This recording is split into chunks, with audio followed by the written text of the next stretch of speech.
What to do with my lump sum is what we're talking about today on the East Central Business Show. I'm John Naylor and I'm joined by a resident expert financial planner, Helen Baker. Thank you for coming on the show. Thank you for having me. Yeah, it's been quite a lot of fun thus far. Let's keep up the vibe, yeah? Now, lump sums, are we talking about, the cat hiding under the covers in the bed or something like that? Sometimes. I think not. Sometimes they might be out in the garden if it's somebody's been digging some gold. But yeah, it's usually probably a sale of a business, an inheritance or a redundancy can often be a big lump sum, or lottery, of course. Oh, okay, yeah. And so there's some things we should explore around that, yeah? So maybe we drill down on each of those and hit some points with you, some sub-bullets, yeah? So sale of a business, what are some of the things going on there? Yeah, so often that will have been the income generator for the person who's owned the business.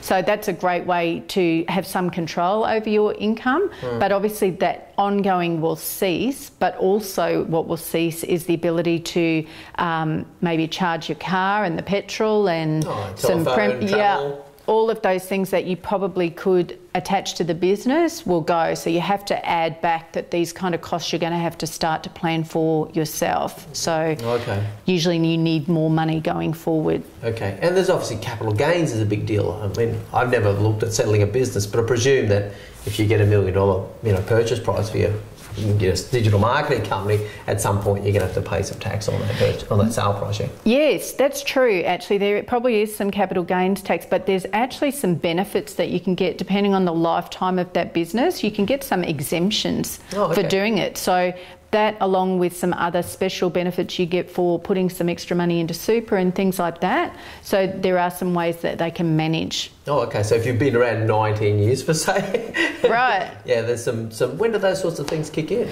Yeah, they're all different. So I'm reluctant to commit to specific times because legislation changes and you could be watching at any time. But yeah, I would just seek advice about whether it's appropriate. And it's really important the accountant gets involved in those decisions as well, because they have a lot better input in making that decision about whether or not it would meet that criteria. Did you do a disclaimer at the start of this one? We didn't, which is what we can go now. Don't believe a word I say. So check the disclaimer at the end, and please, if you want to get specific advice, come and see somebody, but today we're just talking generally. Okay, fabulous, lovely squeeze in there. Now, payouts, redundancies, that's another place that's a bit of a quagmire. And look, one of the things I've seen people get in, they take a redundancy or payout and sink themselves into some sort of mindset problem because they think they've got this amazing amount of money that they can live on for 18 months and not work. It seems to be a bit flawed. Yeah, and redundancy can be received in two ways. Like for some people, that's like, great, that's the catalyst that I needed to go and start my own business or to do something. For other people, it's really daunting, and that'll come back to what's the next chapter and sometimes the age and the skills that you have. So people will respond differently to what that is, but yeah, it's making sure that there's a plan around that. I mean, if we all knew we were going to get a job in 2 months' time, we could go and spend it and have fun, but there's no guarantee sometimes that is going to be there. So you've got to be wise about protecting that money and not just let it all go, a bit like winning the lottery or something and it's kind of gone very quickly. Yeah, well, even, I've got a friend who cleverly is leaving a role and going to travel for a year. Tells me that she's actually negotiated the next role. It's 12 months out. Yeah. What a smart move that is. Yeah. So maybe before you take the redundancy, make sure you've got a plan around re-entering the workforce or starting your own business that might be a little bit down the track, but have that locked in. Have that locked in, yeah, and have a buffer just in case the person who was going to employ you has suddenly been moved on somewhere and that it's like, oh no, we're not honouring that anymore. You just don't know. So be very careful not to spend it all. Now let's talk about inheritance though, because that's the other way that money can land on you. Yeah. So generally speaking, the inheritances will probably come from either the super or the home, and there's some things around if you want to keep the home that you've inherited or you want to sell it, and there's some time frames around those.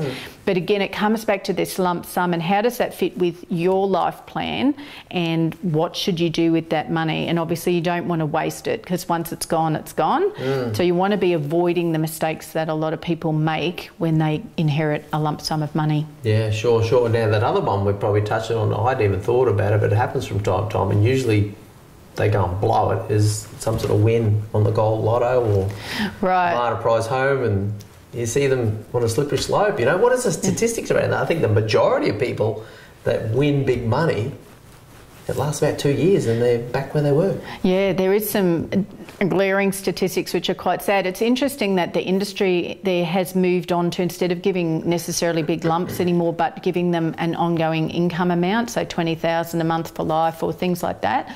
So they've recognised that because of those statistics, people getting that kind of money, if they don't manage it well, combined with the fact, I think, you know, everyone comes out of the woodwork, as in, like, you know, it's like you just became a rock star, and you know, that you probably didn't have before, and again, it can be gone pretty quickly. So I think you want to try and protect that, and how that lines up again will come back to where should you do something with that? Should it be protected in some ways, and how do you invest it? In a wise way. Well, that's right. Well, that touches on something I did want to ask you about. Is like, you know, I remember seeing an aged friend recently, you know, at a boat show, in fact, and he was out spruiking for some product well past his prime type thing. And I said, hang on, you were successful. What's going on here? And he says, experimental aircraft. You know, I mean, you see people do diverge into various things and maybe invest or speculate on things without really thinking it through. Exactly, and the thing is not to put all your eggs in one basket. So whilst there might be an opportunity to try something, you want to try and protect as much as you can and take the passion project. Yeah, but just take the risks that are appropriate to be taken, not going crazy over here, because if it goes great, then great. If it goes south, I think you'll regret it. Yeah, right. And that all leads into sort of discussions around tax and appropriate investment. And that's probably a good reason to talk to a financial planner. Keep your feet on the ground, Helen? I think so. And yeah, you can take the advice or not, but it's like, I think, you know, talking to somebody who specialises in this area, we've seen the mistakes that people make. So, like, let's try and help you through this and try and protect it and get you the life that you want as well. Okay. No, I get that very much. I mean, as opposed to the people around the barbecue or hiking with the weekend, if you sit down with someone who's actually has some experience and insight and has seen the success and failures. Right. A lot to add to the conversation. Yeah, and we've all been there too, right? We're not, 20 years old, so we've been on the journeys ourselves and made some mistakes, I'm sure. So it's like, using some wisdom is good. Keep swimming. Hey, just keep swimming. Just keep swimming. Okay, anyway, to continue this conversation with you, Helen, how do they get hold of you? Yeah, jump on the website onyourown2feet.com.au and you can register an inquiry or call the office and we'll see what we can do to help. Fabulous. Okay, that's another episode done with our resident expert financial planner, Helen Baker. I'm John Naylor on the eCentral Business Show. So, just a general chat with Helen Baker, our resident expert financial planner on the eCentral Business Show. Helen, now, where does this passion come from about financial planning? We've just shot your first series. You've talked about you like it. Yeah. Where's that come from? I didn't know to start with. So my background was originally more as a fixer. So I used to go into businesses and fix things and make things happen. So I think the combination of the finance background, the project management, the fixer, and dealing with people, 1, 2, 3, and here I am. Okay, fabulous. Now we're going to put a disclaimer up around us at the moment, so it's probably down here somewhere-ish. But it's really important that people understand that whatever we do in these episodes is not specific advice, yeah? No, so specific advice must be tailored to their personal circumstances. So we'll just be talking generally about bits and things, and if that interests them and sparks them, they can seek specific advice from there. Okay, so now how do people get their Helen Baker though? So there's a book and there's a website to make contact, yeah? Yeah, so there's the website, there is the book that you can buy. I'm on LinkedIn. You'll find me wandering around Brisbane. Okay. Leave me alone if I'm at the groceries. No. So yeah, just onyourown2feet.com.au is the hub of where you'll find everything you need to know, and really. That's the book title as well, isn't it? It is. What does that mean? It's all consistent. Okay, fabulous. All right, so that's a couple of great ways to get your Helen Baker, the resident expert financial planner on the eCentral Business Show.